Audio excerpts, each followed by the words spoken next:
দর্শক সবাইকে শুভেচ্ছা আমন্ত্রণ জানাচ্ছি পবিত্র মাহে রমজান উপলক্ষে দীপ্ত টিভির বিশেষ আয়োজন কাজী ফার্মস কিচেন নিবেদিত সহজ ইফতার অনুষ্ঠানে। আপনাদের সাথে আছি আমি মরিয়ম হোসেন নূপুর। আর আজ আমি আপনাদের তৈরি করে দেখাবো হানি গার্লিক চিকেন রাইস বোল।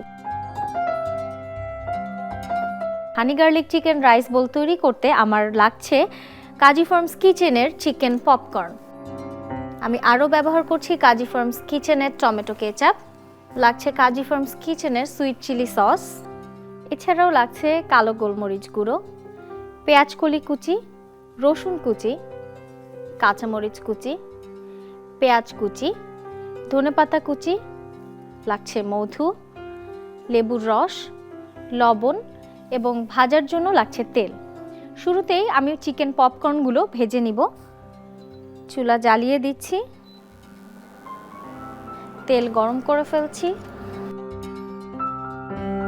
তেল গরম হতে হতে আমি চিকেন পপকর্নের প্যাকেটটি কেটে নিচ্ছি। কাজী ফার্মস কিচেনের চিকেন পপকর্ন তৈরিতে যেই চিকেন ব্যবহার করা হয় সেটি কিন্তু অ্যান্টিবায়োটিক রেসিডিউ মুক্ত এবং কাজী ফার্মস কিচেনের অন্যান্য সকল প্রোডাক্টের মতো চিকেন পপকর্নেও কিন্তু কোনো ক্ষতিকারক প্রিজারভেটিভ অথবা টেস্টিং সল্ট ব্যবহার করা হয় না। চিকেন পপকর্নগুলো আমি তেলে দিয়ে নিচ্ছি।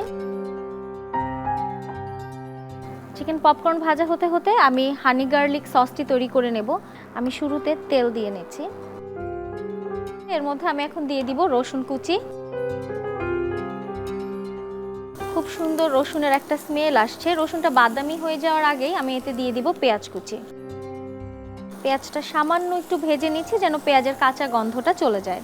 এর মধ্যে এখন একে একে আমি সসগুলো দিয়ে দিচ্ছি। প্রথমে দিয়ে দিচ্ছি কাজী ফার্মস কিচেনের টমেটো কেচাপ, এখন দিয়ে দিব কাজী ফার্মস কিচেনের সুইট চিলি সস,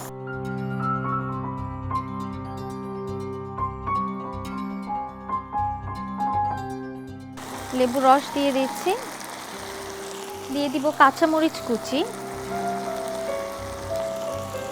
দিচ্ছি পেঁয়াজ কলি কুচি, দিয়ে দেব কালো গোলমরিচের গুঁড়ো। খুব ভালোভাবে মিশিয়ে নিতে হবে। আমার কিন্তু খুব সুন্দর তেল উপরে উঠে এসেছে। নামানোর আগে আমি আর একটু টমেটো কেচাপ দিয়ে দিচ্ছি। এখানে 1 চা চামচের মতো আরও টমেটো কেচাপ আমি অ্যাড করে দিচ্ছি। এটা মিশিয়ে নিতে নিতে আমি দেখছি আমার চিকেন পপকর্নগুলো কিন্তু ভাজা হয়ে গিয়েছে। এখন চিকেন পপকর্নগুলো আমি ডিশ আউট করে নিচ্ছি।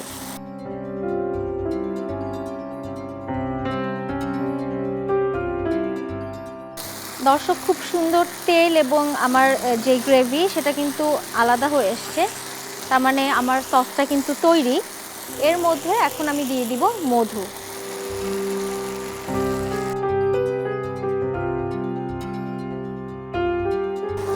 আমার সসটা কিন্তু তৈরি। এর মধ্যে এখন আমি চিকেন পপকর্নগুলো ঢেলে দিচ্ছি। সসের সাথে খুব ভালো মতো মিশিয়ে নেব। নামানোর আগে একটু ধনেপাতা কুচি দিয়ে নিচ্ছি।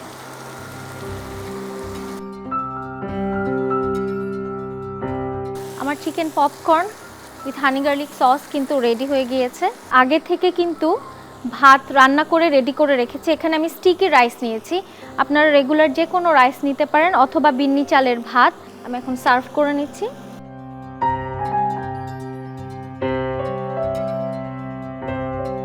দর্শক, দেখলেন খুব সহজেই তৈরি হয়ে গেল আমাদের হানি গার্লিক চিকেন রাইস বোল। দর্শক, এরকম সহজ ইফতারের রেসিপি দেখতে আপনাদের চোখ রাখতে হবে কিন্তু দীপ্ত টিভির পর্দায়। আজ আমি এখানেই বিদায় নিচ্ছি। আগামীকাল আবারও নতুন একটা রেসিপি নিয়ে হাজির হয়ে যাব আপনাদের সামনে। ততক্ষণ পর্যন্ত সুস্থ থাকুন, ভালো থাকুন এবং দীপ্ত টিভির সাথেই থাকুন।